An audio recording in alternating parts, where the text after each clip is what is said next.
Buen día. Hoy trabajaremos el tema de ideas y conocimientos en el uso del lenguaje. Para ello, iniciaremos generando la siguiente reflexión. Seguramente te has preguntado en algún momento, ¿de dónde proviene el nombre de las cosas?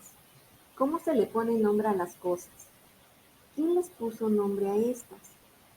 Pero también, si una cosa tiene un nombre, ¿por qué una palabra puede nombrar a dos objetos? Veamos. Como primer punto, tenemos que el humano tiene la capacidad de generar lenguaje, pero no nace con el lenguaje aprendido. Todo humano tiene que interiorizar al mundo y lo hace a través de su lenguaje. Los primeros seres humanos forzosamente tuvieron que desarrollar el lenguaje, aprenderlo y hablarlo. Al mismo tiempo, primero lo codificaron fonéticamente y después lo almacenaron gráficamente. Para ello, veremos al primer filósofo, Jacques Rousseau, escritor, pedagogo, muy importante filósofo.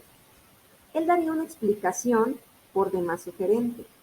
Él pensaba que no fue la voluntad divina, tampoco la necesidad, ni el hambre, ni la sed lo que hizo hablar al hombre, sino el amor, el odio, la piedad, la cólera, las que arrancaron las primeras voces. Él plantea que de ahí surge el lenguaje. Por otra parte, valoremos a Émile Benveniste. Él nos plantea que el lenguaje está en la naturaleza del hombre y que no lo ha fabricado, que nunca llegamos al hombre separado del lenguaje y jamás lo vemos inventarlo. Es un hombre hablante al que encontramos en el mundo, es decir, un hombre hablando a otro. Por otra parte, tenemos a Aristóteles, un filósofo y científico, discípulo de Platón. Él se ocuparía a sí mismo del lenguaje, fundando los principios de la lógica y después de la estructura, basando todo el lenguaje en aspectos racionales, en aspectos relacionados con la verdad. Por otra parte, tenemos a un importante filósofo, Immanuel Kant, filósofo de la Ilustración. Él plantea el término cosa en sí y cosa para nosotros, es decir, la noción de cosa en sí en la filosofía de Kant significa algo que, aunque existe independientemente de la conciencia, es un absoluto incognoscible y no puede convertirse en una cosa para nosotros. Esto es, no puede ser conocido. Según la teoría del materialismo dialéctico, no existen cosas en sí, incognoscibles. Solo hay una diferencia entre lo que ya es conocido, es decir, cosa para nosotros, y lo que aún no es conocido, cosa en sí. Entonces, seguramente te estarás preguntando, ¿la cosa en sí significa la cosa en la forma en que existe en sí misma? Es decir, independientemente de la conciencia humana. Pero cuando la cosa en sí llega a ser conocida, ¿se convierte en una cosa para nosotros? Veamos, no te confundas. Valoraremos un siguiente ejemplo. Se plantea la pregunta ahí que dice, ¿qué es el caucho natural y de dónde se obtiene?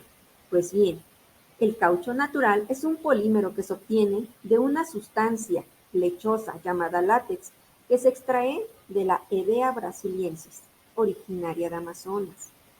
Este se le denomina del sangrado del árbol, emana del látex, y de ahí que es conocido también como el árbol que llora. Entonces, ¿qué hace? ¿Qué se hace con el caucho natural?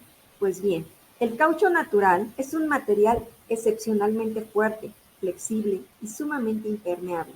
¿Y en qué lo podemos encontrar? En los neumáticos, en la suela de los zapatos, en algunas juntas de motores y refrigeradores, y nos sirve para aislar cables y componentes eléctricos.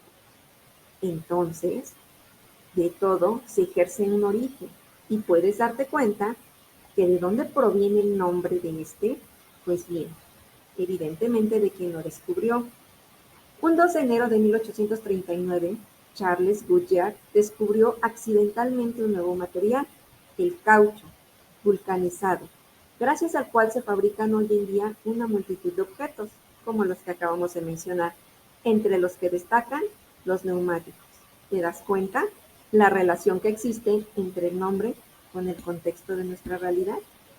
Pues bien, el caucho natural entonces es un jugo vegetal y fue una cosa en sí, pero luego el hombre ya lo convirtió en una cosa que era desconocida en algo de utilidad para nosotros. Con el desarrollo de la ciencia y de la técnica, aumenta cada vez más el número de las cosas que hoy en día podemos conocer. Por otra parte, tenemos a la ciencia onomástica y antropológica, y esta ciencia que estudia el origen de los nombres, la etimología y el origen y la causa de cualquier nombre.